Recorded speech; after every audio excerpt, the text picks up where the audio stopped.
Hello बच्चों।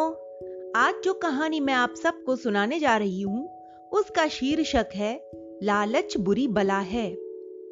दीनदयाल अपना और अपने परिवार का पेट पालने के लिए मेहनत मजदूरी करता था। एक दिन वह मजदूरी के लिए बाजार में बैठा था कि तभी एक बूढ़े व्यक्ति ने उसे आवाज लगाई और कहा कि मुझे इस नगर की सीमा तक जाना है। मेरे पास 3 गठरियां हैं, इनमें से 2 को तो मैं उठा लूंगा, लेकिन तीसरी गठरी तुम उठा लो क्योंकि वह कुछ अधिक ही भारी है। दीनदयाल ने वह भारी वाली गठरी उठा तो ली जो वाकई भारी थी, पर वो बोला कि यह तो बहुत ही भारी है। बूढ़े ने कहा, तुम्हें मैं मजदूरी में सोने का एक सिक्का दूंगा, तुम इसे ले चलो बस। दीनदयाल राजी हो गया। चलते चलते दीनदयाल ने उस बूढ़े से पूछा कि बाबा, इस गठरी में ऐसा क्या है जो यह इतनी भारी है? इसमें पीतल के सिक्के हैं, लेकिन तुम इसे लेकर भाग मत जाना, तुम्हें तुम्हारी मजदूरी मिल जाएगी। कैसी बात करते हो बाबा, आप निश्चिंत रहें, दीनदयाल बोला। कुछ दूर चलने पर एक नदी बह रही थी। दीनदयाल जैसे ही नदी पार करने के लिए नदी में उतरा तो उस बूढ़े ने कहा, भाई, यह गठरियां उठाकर मुझसे तो नदी पार नहीं की जाएगी, अतः इनमें से एक गठरी तुम और उठा लो, पर ध्यान रखना इसमें चांदी के सिक्के हैं, तुम इन्हें लेकर भाग मत जाना।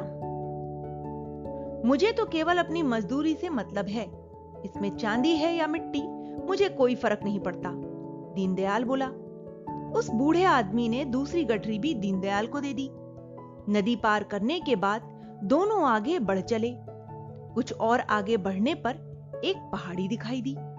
दीनदयाल तो उस पर चढ़ने लगा, किंतु वह बूढ़ा व्यक्ति थोड़ी सी चढ़ाई के बाद ही बैठ गया।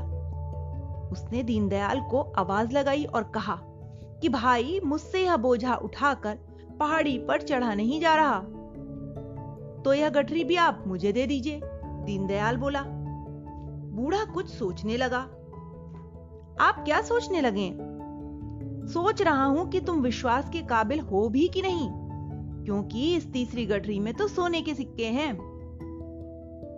आप मुझ पर विश्वास कर सकते हैं, दीनदयाल कहने लगा। ठीक है, तुम यह तीसरी गठरी भी उठा लो, मैं तुम्हें मजदूरी में सोने का एक और सिक्का दे दूंगा।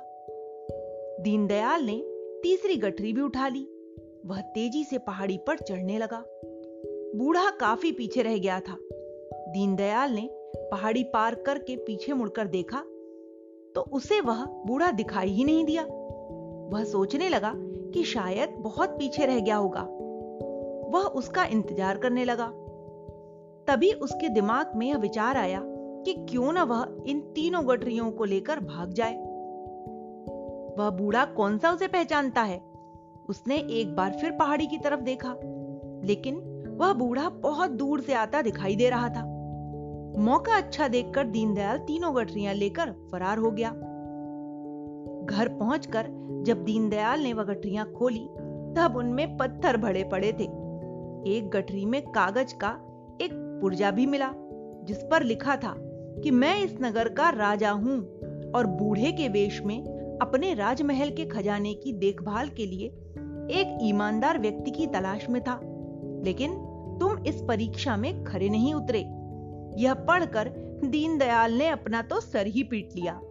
तो बच्चों, इस कहानी में जो सीख मिलती है वो ये है कि हमें कभी भी लालच नहीं करना चाहिए और ईमानदार व्यक्ति की हमेशा विजय होती है। Okay, bye.